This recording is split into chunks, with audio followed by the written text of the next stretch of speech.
ጽናትን ሲያምርብሽ! ወይ እንዴት ዋልክ አባቴ? ይመስገን።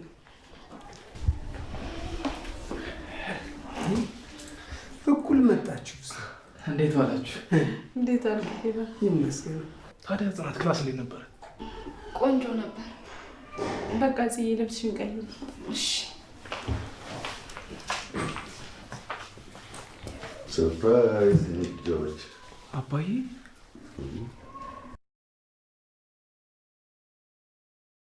እንዴት መጣ? ናቅፈኝ።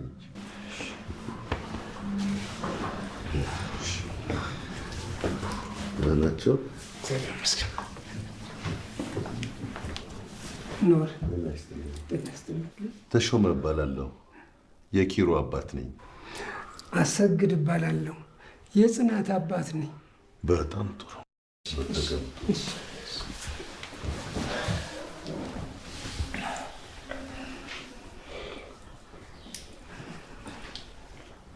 ቁጭ በይ። አይ መጣሁ።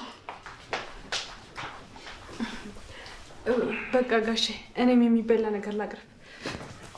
ሰላም ሰላም፣ ጤና ይስጥልን ውድና የተከበራችሁ የቻናሌ ቤተሰቦች ሰላማችሁ ይብዛ በያላችሁበት። ጽናት በድንጋጤ ልቧ ሊወጣ ነበር ማለት ነው። ተማሪዋ ጽናት እንግዲህ እንደምታዩት ተማሪ መስላለች።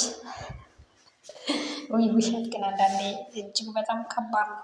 በእውነት ውሸት እጅግ በጣም ከባድ ነው። ምክንያቱም ጽናት ሰላሟን አጣለች። ኦልሬዲ ሰላሟን አጣለች ማለት ነው።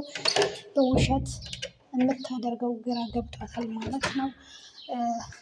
ያው ፈልገው አይደለም ማለት ለመናገር ግን አባቷ ራሱ ተረድቷታል ማለት ነው። አባቷ ራሱ እየዋሸች እንደሆነ ትምህርቷን እንዳቋረጠች ግራ እንደገባት በደንብ ነው ያወቀባት፣ አውቋል። እና እንዴት ብዬ ልንገርሽ ሲል ነበረ። የኪራ አባትን መጥቷል፣ የጽናትም አባት መጥቷል። ድብልቅልቁ ሊወጣ ነው ነገርየው ማለት ነገሩ ሁሉ ድብልቅልቁ ሊወጣ ነው። ምክንያቱም የጽናትም አባት መጥተዋል፣ የኪራም አባት መጥተዋል። እንግዲህ በቅርቡ እንደሚፍረጠረጥ ነገሩ አልጠራጠርም ማለት ነው። በነገራችሁ ላይ ግን የኪራ አባትም ጠርጥረዋል፣ የጽናት አባት የጠረጠሩ ይመስለኛል፣ ሁለቱም ማለት ነው። ምክንያቱም የኪራ አባት በደንብ ነው በቃ በደንብ ነው ያወቀው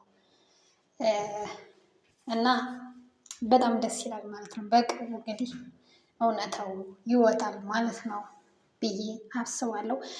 ግን ውሸት ከባድ ነው በጣም እውነት። አንዳንዴ ማስመሰል ውሸት ካልተካናችሁበት በስተቀር እጅግ በጣም ከባድ ነው። በቃ መካን አለባችሁ በዛ ውሸት ማለት ነው። ውሸትን ካልተካናችሁበት ማለት ልምዱ ከሌላችሁ በቃ ውሸትና ተንኮል እንደ ማስመሰል ውሸት እንትን ካላላችሁበት በጣም እጅግ በጣም ከባድ ነው። አሁን ጽናት በጣም እንትን ብላለች። በጣም ነው የደነገጠችው፣ በጣም ነው የፈራችው። ያስታውቅባታል ፊቷ ራሱ እጅግ በጣም ነው የምታሳዝነው ማለት ነው። ተማሪዋ ዩኒፎርሟን ለብሳ እንደምታዩት ማለት ነው።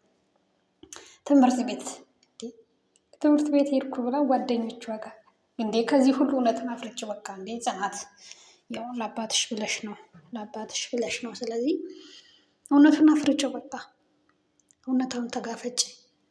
ምክንያቱም እስከ መቼ ደብቀሽ መደበቅ ገበር ነው። አባቷ ደግሞ በጣም ደስ የሚሉ ሰው ናቸው እና የከተማቸው ልሌ ስልካቸውን እና እንትናቸውን ዘርፏቸዋል ማለት ነው። ጽናት በጣም ነው እኔ እንጃ በጣም ነው የደነገጠችው፣ በጣም ነው ያክፈራችው። ያው እኔ እንጃ በሷ ቦታ ሁኜ ራሴን አሳብኩት ማለት ነው። በሷ ቦታ ሆኖ ራሳችሁን ስታስቡት እጅግ በጣም ከባድ ነው፣ እጅግ በጣም አስጨናቂ ነው። የሷም ሆን ምንድን ነው የማደርገው የሚለው ነገር ያሳዝናል።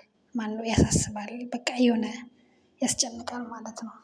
እና ጽናቴ አይዞሽ፣ ግን እውነታውን ተጋፈጭ። በቃ ተናገሪና እውነታውን መጋፈጥ ጥሩ ነው አንዳንዴ ማለት ነው። ለአባቷ ብላ ነው በቃ ምንም ማድረግ አይቻልም። ግን አባቷ የቤቲንና የኪራን ፍቅር ስለሚያየ ነበረ እጅግ በጣም ከባድ ነው ለማስረዳት ለመናገር፣ እውነት በጣም ከባድ ነው። እንዴት ነው የምትናገረው? እኔ እንጃ። የቤቲንና የኪራን ፍቅር ስለሚያየ ነበር እንትን የሚላት ይመስለኛል። እንዴት ትንሽ ከባድ ነው የሚሆንባት እውነት ለመናገር እውነታውን ለመናገር ለእሷ በአንቺ ምክንያት ነው ይላታል። አባቷ ደግሞ ትንሽ ጥሩ ሰው ነው እና በአንቺ ምክንያት ነው የተለያዩት አይነት ነገር የሚመጣባት ይመስለኛል። ግን ደግሞ እውነታውን መጋፈጥ ጥሩ ነው ብዬ አስባለሁኝ ማለት ነው። ግን የክፍለ ሀገር ሰው ግን ደስ ይላል እኮ እውነት። ያው መስለው ቢሰሩትም ባይሆንም መስለው እየሰሩት ነው እና በጣም ነው ደስ የሚሉት። በቃ በጣም ነው ደስ የሚሉት የምር ትህትናቸው፣ ንግግራቸው፣ በቃ ሁሉ ነገራቸው ትህትናቸው በተለይ ይማርካል፣ ይገዛል ማለት ነው። እና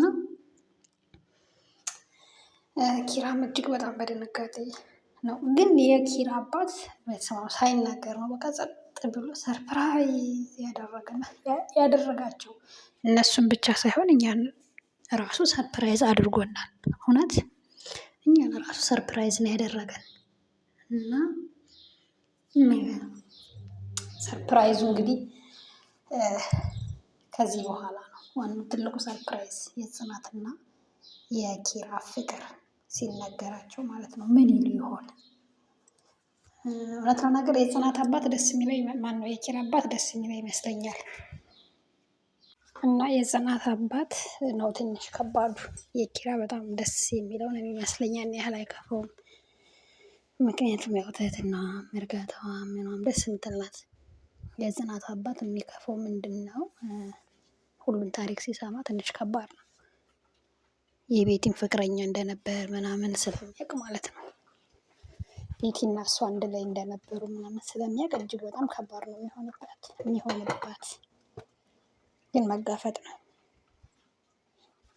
ሌላ አማራጭ የለም በቃ። እና በጣም ደስ የሚል ነው እንግዲህ እውነት ለመናገር ከነሱ እኩል ነው እኔ ራሴ እየተጨነኩ ያለሁት ማለት ነው። ምክንያቱም ምን ይሉ ይሆን፣ ምንድን ነው የሚፈጠረው ምናምን የሚለው ነገር አስጨናቂ ስለሆነ ማለት ነው። በጣም ነው የሚያስጨንቀው። ምንድን ነው የሚላት፣ ምንድን ነው የሚላቸው፣ ይፈቅዳል አይፈቅድም የሚለውን። ያው ዝሮ ዝሮ እውነተኛ ፍቅር እንከን አያጣውም ማለት ነው። እውነተኛ ፍቅር እንከን አያጣውም እና መሰናክል ይበዛዋል፣ ፈተና ይበዛዋል። ግን ያንን ፈተና ደግሞ መቋቋም፣ ጠንካራ ሆኖ ተጋግዞ ማለፍ ግድ ነው ማለት ነው። እነ ናሆም ራሱ እኩል ነው የተጨነቁት፣ እኩል በቃ ናሆም እና ምሩ ራሱ ማለት ነው። እና ግን አንዳንዴ ግን ማለት ለሰዎች ብቻ መኖር ከባድ ነው። በቃ ጽናቴ ለራስሽ መኖር አለብሽ። ቤቲ በእኔ ምክንያት አበደች ምናምን፣ ቤቲ በራሷ ምክንያት ነው ያበደችው፣ በአንቺ ምክንያት አይደለም። ምክንያቱም ኪራ አይወዳትም በቃ። እሷም ታበዛዋለች፣ እሷም ከባድ ሴት ነች፣ ከባድ ሰው ነች። ስለዚህ በአንቺ ምክንያት ሊሆን ስለማይችል ራስሽን አትውቀሽ ነው ምክሬ። ራስን ማውቀስ ጥሩ አይደለም። እና በገበታ ቀርቦ እዚህ ጋር ምግብ እውነት ለመናገር አባቷን ሳይ የጽናትን አባት በቃ ቦታዬን እድገቴን ያስታወስኩት፣ ያደኩበትን በቃ በትዝታ ነው የሄድኩኝ። በእውነት ንግግራቸው ምናምን እንዲህ በትሩ ሲበሉ ሳይ ምናምን በቃ በሀሳብ ነው የሄድኩት ማለት ነው። እና ኤኒዌይስ እንግዲህ በቀጣዩ ክፍል የምናየው ይሆናል ማለት ነው። ቤተሰብ ላይክ፣ ሼር፣ ሰብስክራይብ እያደረጋችሁ ማለት ነው። ላይክ እና ሼር ሰብስክራይብ አድርጉ። ቀጣዩ ክፍል እንግዲህ በሚያስደስት ሁኔታ እንደምንመጣ ተስፋ እናደርጋለን። እውነታ ወጥቶ ፍርጥርጥ እንደሚል ተስፋ እናደርጋለን ማለት ነው። ውድ የተከበራችሁ የቻናል ቤተሰቦች ላይክ ሼር እያደረጋችሁ ቪዲዮውን ጀምሩት ማለት ነው።